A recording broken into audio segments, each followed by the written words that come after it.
বন্ধুরা, ভিডিওটি শুরু করার আগেই বলি, যখনই ভগবানের মৃত্যু নিয়ে আলোচনা করা হয় তার বাস্তবিক অর্থ কিন্তু মৃত্যু নয়। তার অর্থ ভগবান অদৃশ্য হয়ে যান এবং যখন যখন ধর্মের অবলুপ্তি ঘটে তখন তখন ভগবান পৃথিবীতে ভিন্ন রূপে জন্ম নেন।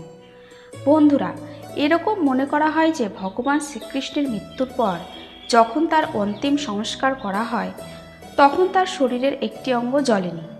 তো আসুন বন্ধুরা, জেনে নেওয়া যাক সত্যিই কি ভগবান শ্রীকৃষ্ণের অন্তিম সংস্কার করা হয়েছিল। যদি করা হয়ে থাকে তাহলে তার কোন অঙ্গটি জ্বলেনি এবং কেন।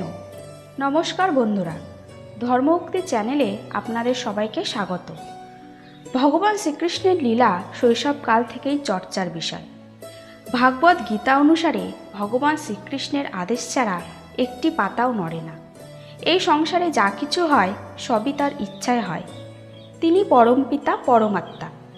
মহাভারতের যুদ্ধ তারই ইচ্ছায় হয়েছিল, যে যুদ্ধের মাধ্যমে তিনি ধর্মের মাহাত্ম্য বুঝিয়েছিলেন।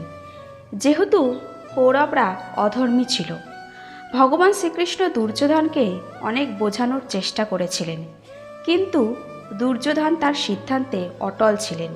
আর সেই কারণেই মহাভারতের যুদ্ধ ছাড়া আর কোনো রাস্তা ছিল না। মহাভারতের যুদ্ধে যখন দুর্যোধনের মৃত্যু হয় তখন মাতা গান্ধারী দুঃখে কাতর হয়ে ওঠে। আর রণভূমিতে পৌঁছে যখন তার পুত্রের মৃতদেহ দেখলেন তখন তিনি ভগবান শ্রীকৃষ্ণকে অভিশাপ দিলেন যে ঠিক আজ থেকে ৩৬ বছর পরেই তার মৃত্যু হবে। কেননা গান্ধারীর ভ্রম ছিল তার পুত্রদের মৃত্যুর জন্য ভগবান শ্রীকৃষ্ণই দায়ী। আসলে বাস্তবে ভগবান শ্রীকৃষ্ণ কোনো অভিশাপের কারণেই দেহত্যাগ করেননি। আসলে নিজের ইচ্ছাতেই সংসার থেকে অদৃশ্য হয়ে যান। কেননা যে এই সংসারে আসবে তাকে একদিন এই সংসারের মায়া ত্যাগ করে যেতেই হবে।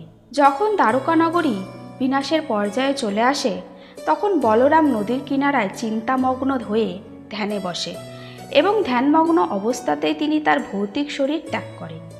কিছু সময় পরে ভগবান শ্রীকৃষ্ণ গাছের তলায় বসে আর তিনি তার ডান পায়ের ওপর তার বাম পাটি রেখেছিলেন।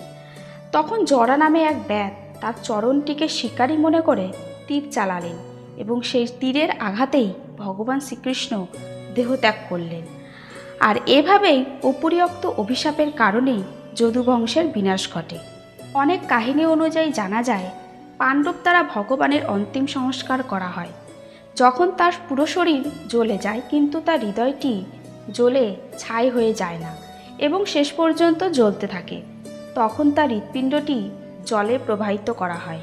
আর তার দেহের এই অংশটি জলে ভাসতে ভাসতে রাজা ইন্দ্রিয়মের কাছে পৌঁছায় এবং রাজা ইন্দ্রিয়ম জগন্নাথ দেবের বড় ভক্ত ছিলেন।